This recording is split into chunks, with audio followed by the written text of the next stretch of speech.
ரெட்சன்யம் காணொலி எண் 153 அன்பு பாகம் 2. தேவ செய்தியை கேளுங்கள். தேவ செய்தியை வழங்கியவர் சோதர் அலெக்ஸ் தர்மராஜ். நன்றி.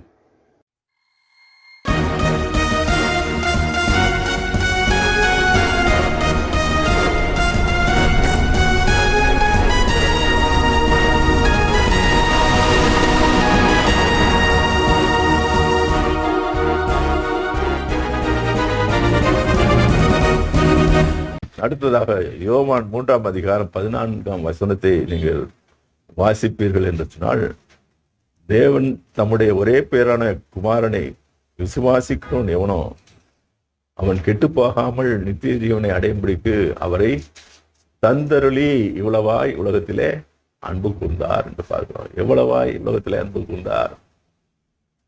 தன்னுடைய மரண பரியந்தம் அவர் உனக்காக, அது உங்களுக்காக, எனக்காக அவர் மரண பரியந்தம் அன்பு கூர்ந்தார். சிலுவையின் மரண பரியந்தம் அன்பு கூர்ந்தார் என்று பார்த்தோம். ஆக அன்பு இன்னதென்று நாம் அதன் மூலமாக அறிந்திருக்கிறோம்.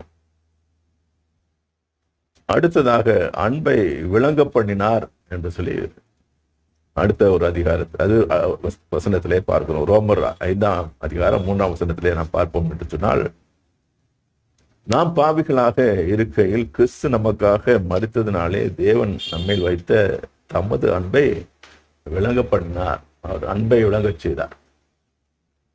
தேவன் தம்முடைய அன்பை விளங்கச் செய்தார் என்று அன்பை நாம் என்னதென்று அறிந்திருக்கிறோம். அடுத்ததாக அன்பை எப்படியாக ஆண்டவர் விளங்க பண்ணினார். நாம் பரிசுத்தவான்களாக இருக்கும்போது அல்ல, நாம் சுத்த ஜீவிகளாக அல்லது மாசற்றவர்களாக இருக்கும்போது அல்ல, நாம் பாவிகளாக இருக்கையிலே கிறிஸ்து உங்களுக்காக, எனக்காக அல்லது நமக்காக மரித்ததினாலே தேவன் நம்மேல் வைத்த அன்பை விளங்க பண்ணினார்.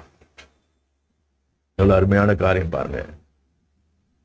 எவ்வளவு ஆண்டவர் அன்பானவர் என்பதை இந்த வசனம் தெளிவுபடுத்துகிறது. அடுத்ததாக ஒரு வசனத்தை வாசிப்போம். எபேசியர் 2 அதிகாரம் 4 வசனத்தை நீங்கள் வாசிப்பீர்கள் என்று சொன்னால் வாசிக்கலாம். அடுத்தவங்க வாசிக்க. தேவனோ இரக்கத்தில் ஐஸ்வர்யம் உள்ளவராய் நம்மில் அன்பு கூர்ந்த தம்முடைய மிகுந்த அன்பினாலே அக்கிரமங்களில் மரித்தவர்களாய் இருந்த நம்மை கிறிஸ்துவனுடைய கூட உயிர்ப்பித்தார். ஆக அக்கிரமங்களே நாம் எப்படி இருந்தோம்? செத்து போயிருந்தோம், இல்லை மரித்து போயிருந்தோம். அக்கிரமத்தினாலும் பாவத்தினாலும் எப்படி இருந்தோம்?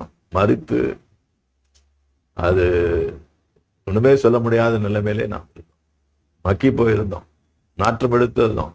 ஜீவியத்திலே அப்படிப்பட்ட நாற்றம், அக்கிரமம், அநியாயம், பாவம் அப்படியாக இருந்த நம்மை தேவன் என்ன செய்தார்? இரக்கத்தில் ஐஸ்வர்யம் உள்ளவராய் அவர் நம்மிலே தம்முடைய மிகுந்த அன்பினாலே என்ன செஞ்சாரு? நம்மை ரட்சித்தார் அல்லது உயிர்ப்பித்தார் என்று பார்க்கிறோம். ஆக ஆண்டவர் தம்முடைய அன்பை இன்னதென்று நாம் அறியும்படியாக இந்த செயலெல்லாம் செய்தார். அன்பின் இன்னதென்று அறியும்படியாக அவர் தம்முடைய ஜீவனை கொடுத்தார். அவர் தம்முடைய அன்பை விளங்கப்படும்படியாக தம்முடைய ஒரே பேரான குமாரனை அவர் ஜீவபலியாக ஒப்பு கொடுத்தார். அடுத்ததாக இறுதியாக அன்பு வெளிப்பட்டது என்று சொல்லி பார்க்கிறோம். எப்படியாக அன்பு வெளிப்பட்டது? 1 யோவான் 4 அதிகாரம் 9 வசனத்தை நீங்கள் வாசிப்பீர்கள் என்று சொன்னால், நம்முடைய ஒரே பேரான குமாரனாலே நாம் பிழைக்கும்படிக்கு தேவன் அவரை இவ்வுலகத்திலே அனுப்பினதினால் தேவன் நம்மேல் வைத்த அன்பு வெளிப்பட்டது என்று பார்க்கிறோம். ஆக ஆண்டவருடைய அன்பு எப்படியாக வெளிப்பட்டது? அவருடைய குமாரனை, தேவன் தம்முடைய குமாரனை பரலோகத்திலிருந்து பூலோகத்துக்கு அனுப்பினதினாலே, அவர் அனுப்பப்பட்டதினாலே, குமாரனாய் இயேசு கிறிஸ்து இந்த பூலோகத்திலே வந்ததினாலே அன்பு இன்னதென்று வெளிப்பட்டது என்று பார்க்கிறோம். அதே அதிகாரம், அதாவது 1 அதிகாரம் 1 யோவான் 4 அதிகாரம் 10 வசனத்தை நீங்கள் வாசிப்பீர்கள் என்று சொன்னால், நாம் தேவனிடத்தில் அன்பு கூர்ந்ததினால் அல்ல, அவர் நம்மிடத்தில் அன்பு கூர்ந்தபடியினால் நம்முடைய பாவங்களை நிவர்த்தி செய்கிற கிருபாதார பலியாக தம்முடைய குமாரனாகிய இயேசு கிறிஸ்துவை அனுப்பதினாலே அன்பு உண்டாயிருக்கிறது என்று பார்க்கிறோம். ஆண்டவராகிய இயேசு கிறிஸ்து நமக்காக ஆண்டவராகிய இயேசு கிறிஸ்துவை இந்த பூலகத்திலே வந்ததினாலே, தேவன் நம்மிலே அன்பு கூர்ந்ததினாலே நாம் அவருடைய அன்பு கூறலை. ஆனா என்ன செஞ்சிருக்காரு? தேவன் நம்மிடத்திலே அன்பு கூர்ந்தார். நாம் தேவனிடத்தில் அன்பு கூர்ந்ததினால் அல்ல, நான் அன்பு கூறலை, நம்ம அன்பு கூறலை. ஆனா மாறாக என்ன செஞ்சிருக்கார்?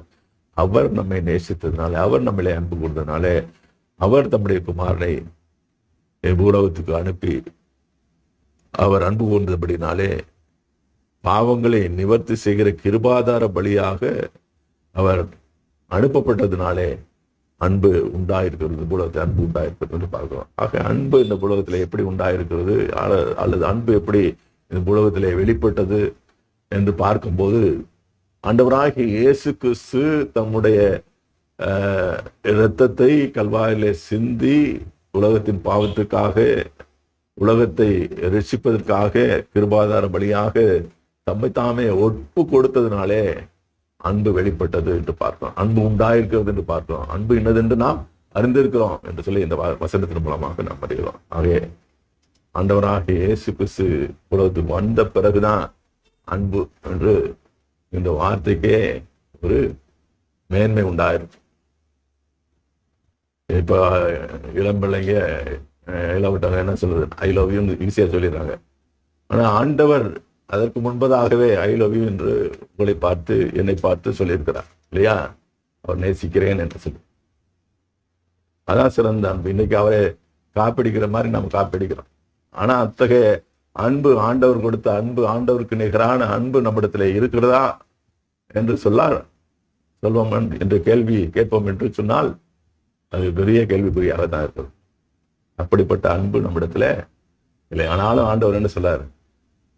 நான் நேசித்தது போல நீங்களும் ஒருவரோடு நேசியுங்கள், சகோதர அன்பு இருக்கணும் உங்களுக்குள்ள என்று ஆண்டவர் சொல்லியிருக்கிறார்.